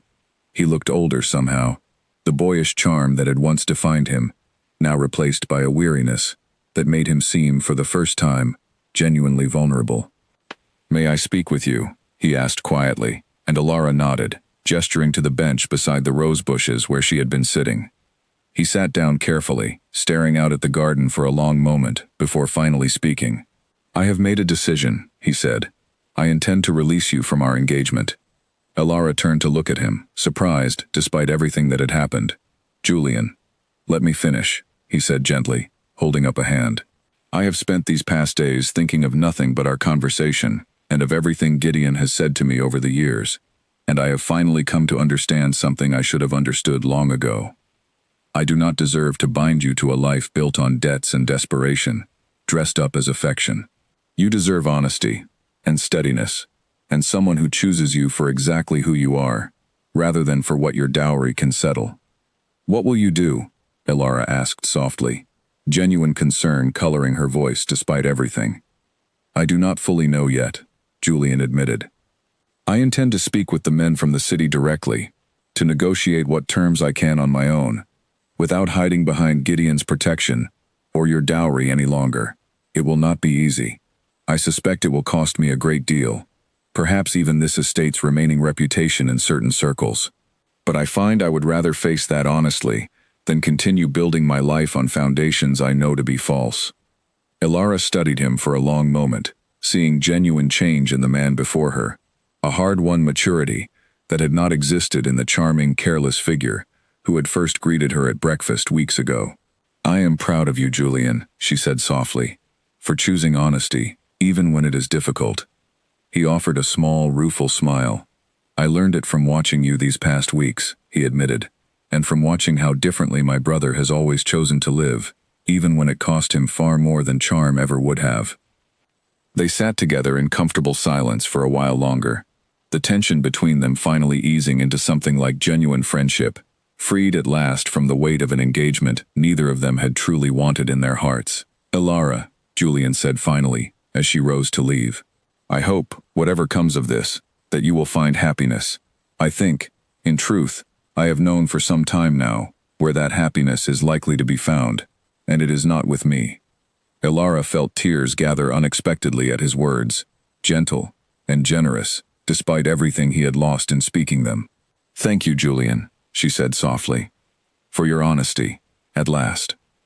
Word of the broken engagement spread through the household quickly, and within days, through the neighboring estates as well, carried by servants and visitors alike, with the particular speed such news always seemed to travel. Elara found herself the subject of quiet speculation, and not entirely gentle gossip, her situation now uncertain, her future once again unclear, though this time the uncertainty felt lighter somehow, free of the deception that had weighed so heavily upon her before. Gideon sought her out on the evening the news had fully settled through the household, finding her once again in the library, though this time, the fire burned low, and the room felt heavier with unspoken possibility than it ever had before. "Julian told me of your conversation," he said quietly, taking the seat across from her, though his gaze held something more careful, more uncertain than she had seen from him, even during their most vulnerable exchanges. "He is trying to make things right," Elara said. "In his own way." "He is," Gideon agreed, something like genuine pride coloring his voice. "I did not expect it of him, honestly. I have watched him avoid difficult truths for so many years that I had nearly given up hope he might ever choose differently." "People can surprise us," Elara said softly, "when given the right reason to try." Gideon was quiet for a long moment, his gaze fixed on the fire, and Elara sensed the weight of something building within him, something he was working carefully to find the courage to speak aloud. "The engagement is broken," he said finally, "which means you are no longer bound to this family by any formal arrangement at all. Your father's business troubles remain, I know, and I do not wish to presume upon your circumstances or your choices, but I find I cannot let this moment pass without finally speaking honestly of what I feel, regardless of how complicated the timing may seem." Elara's heart pounded, and she said nothing, simply waiting, giving him the space she sensed he needed to finally say what he had been holding back for so many weeks. "I love you, Elara," Gideon said quietly, the words carrying a weight and sincerity that struck her far more deeply than any of Julian's practiced charm ever had. "I have loved you, I think, since the very first night you arrived, soaked and exhausted, and looked at me with more genuine curiosity than fear, despite everything about this house that should have frightened you away. I do not offer you charm, or easy laughter, or the kind of effortless warmth my brother has always carried so naturally. I offer you only honesty and steadiness, and a silence that I hope, in time, you will come to understand as devotion rather than distance." Tears gathered in Elara's eyes, warm and unstoppable, and she found herself moving across the small distance between them, kneeling beside his chair, taking his hands in both of her own. "I have loved your silence more than I have ever loved anyone's charm," she said softly. "I did not come to this house searching for effortless warmth, Gideon. I came searching, without fully knowing it, for exactly the kind of honesty you have given me every single day since my arrival. I choose you, not out of duty, not out of circumstance, but because you are the truest person I have ever known."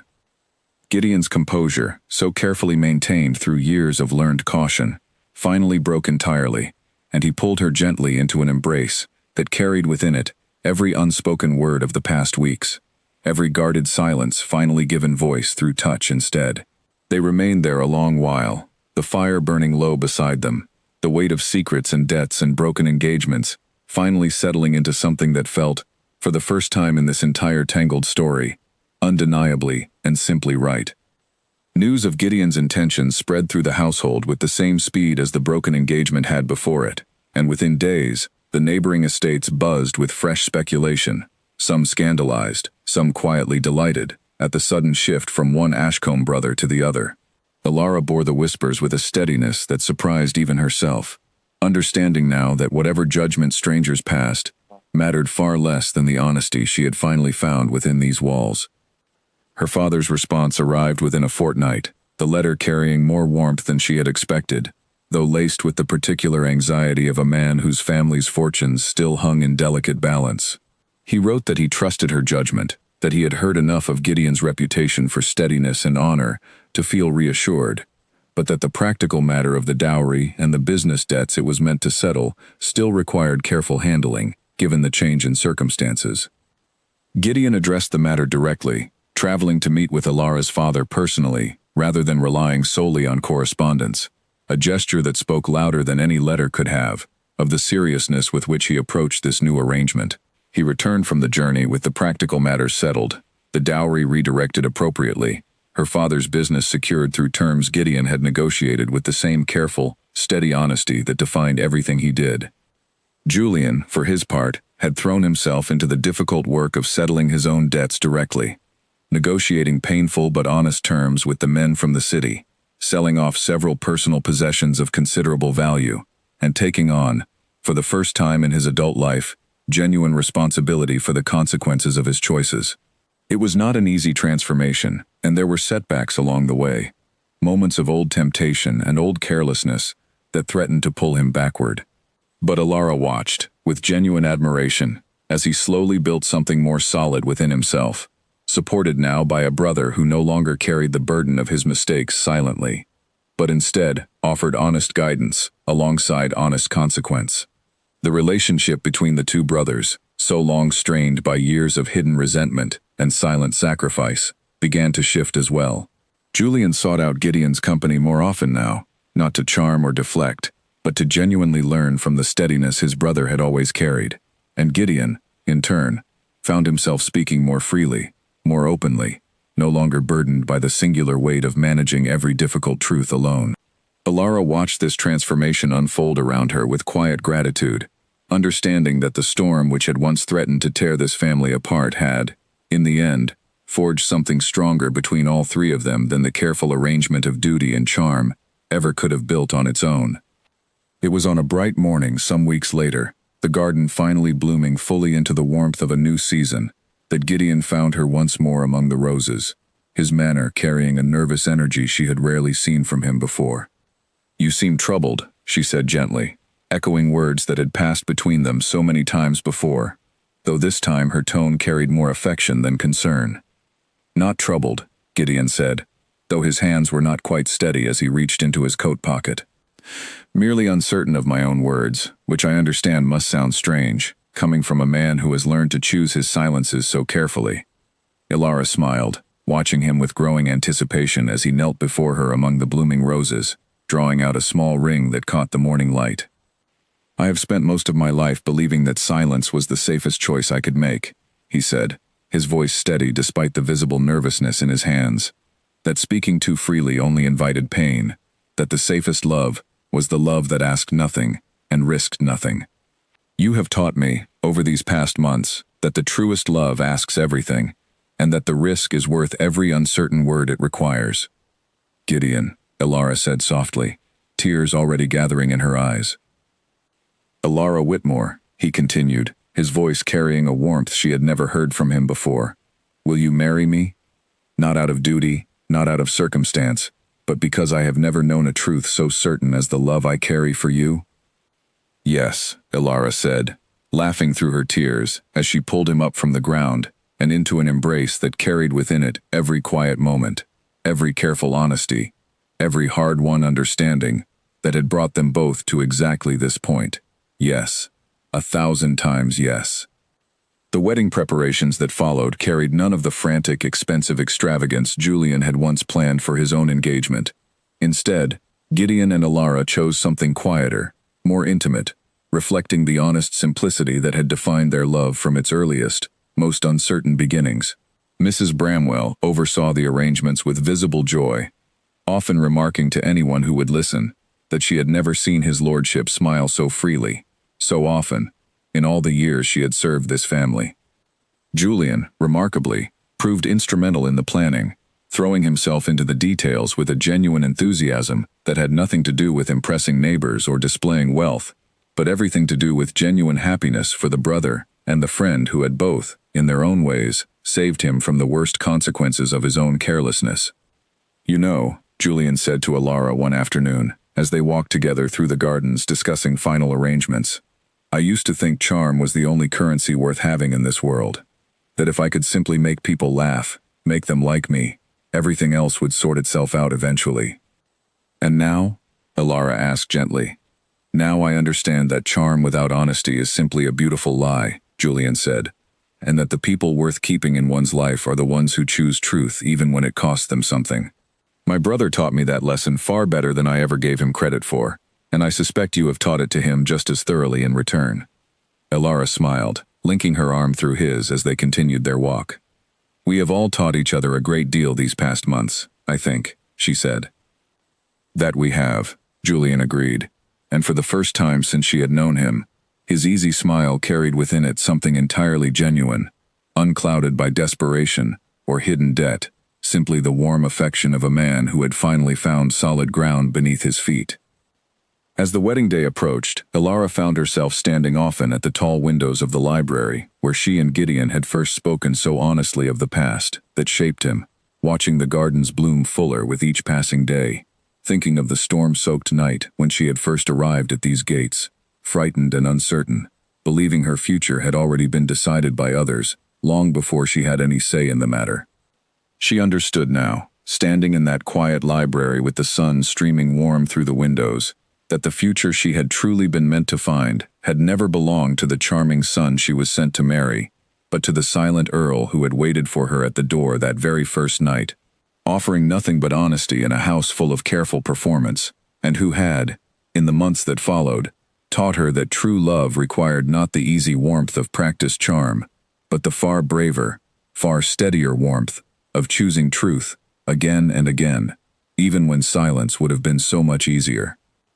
The morning of the wedding arrived clear and golden, sunlight spilling across Ashcombe Manor in a way that made the old stone walls look almost gentle, softened entirely from the storm-battered fortress Elara had first encountered so many months before. She stood in her room as Mrs. Bramwell fastened the final buttons of her gown, the older woman's hands trembling slightly with an emotion she made no effort to hide. "I have served this family for 30 years, Mrs. Bramwell said, her voice thick. "I never thought I would see his lordship smile the way he has these past months. You have given this house something it has been missing for a very long time, miss." "I think this house gave something back to me in return," Elara said softly, meeting the older woman's eyes in the mirror. "More than I ever expected to find here." The ceremony was held in the manor's small chapel, modest and intimate, exactly as Gideon and Elara had wanted, filled only with those who genuinely mattered, rather than the wide circle of society. Julian's original celebration had once been intended to impress. Elara's father had traveled from the city, his relief and pride evident in every line of his weathered face as he walked her down the short aisle, and Julian stood beside Gideon at the altar, serving proudly as his brother's supporter, his earlier role as groom, now transformed entirely into something far more meaningful. Elara walked toward Gideon with steady steps, her heart full in a way that felt nothing like the anxious uncertainty of her arrival months before. He watched her approach with an expression stripped entirely of the guarded reserve that had once defined him, his gray eyes bright with an emotion he no longer felt any need to hide. When the moment came for him to speak his vows, Gideon did something that drew a soft, collective breath from everyone gathered in the small chapel.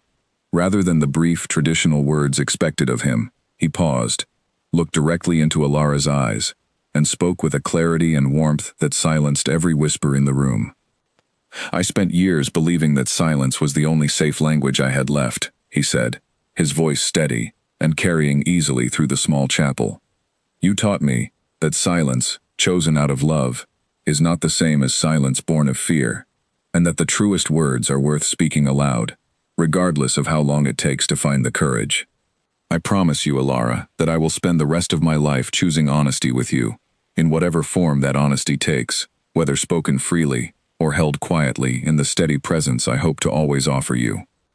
Tears streamed freely down Elara's face as she listened, and when it came her turn to speak, she found her own voice steady, despite the emotion filling her chest. "I came to this house believing I understood exactly what my future required of me," she said. "I have never been more grateful to have been wrong. You showed me that love built on honesty, even quiet honesty, is far stronger than any love built on charm alone. I choose you, Gideon, not because circumstance brought me here, but because everything true and lasting in my heart has led me to exactly this moment, standing before you." The vows exchanged, the small gathering erupted into warm applause, and as Gideon leaned forward to seal their promise with a gentle kiss, Elara felt the last remnants of her old uncertainty finally dissolve entirely, replaced by a quiet, steady joy that felt as solid and enduring as the ancient stone walls surrounding them.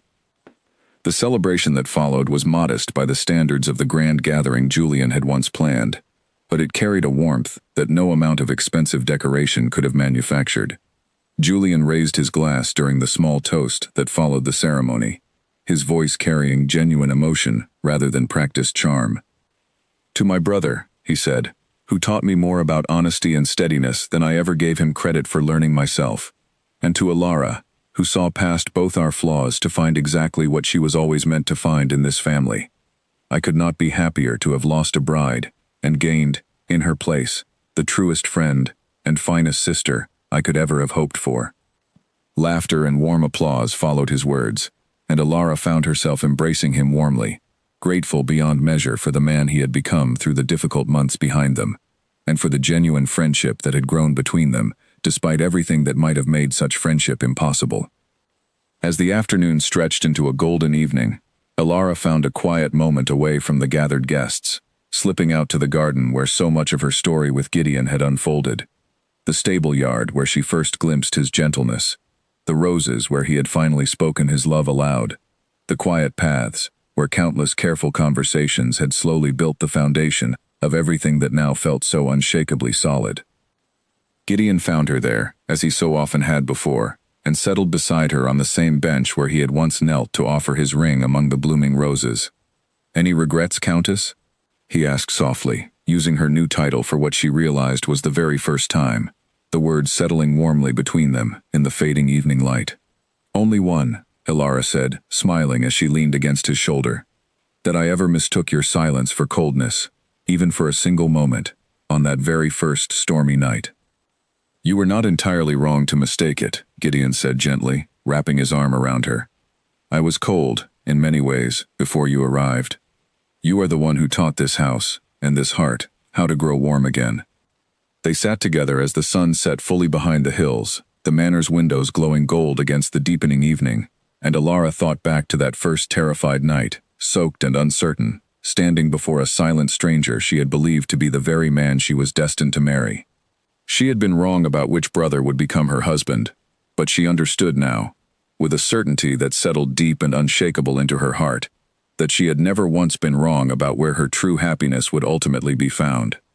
The story that had begun with a mistaken introduction at a rain-soaked doorway had ended, in the end, exactly where it was always meant to. Not with the charming son she had been sent to marry, but with the silent Earl who had chosen, quietly and steadily, to speak the truest words of his life, and in doing so, had chosen her, completely and forever.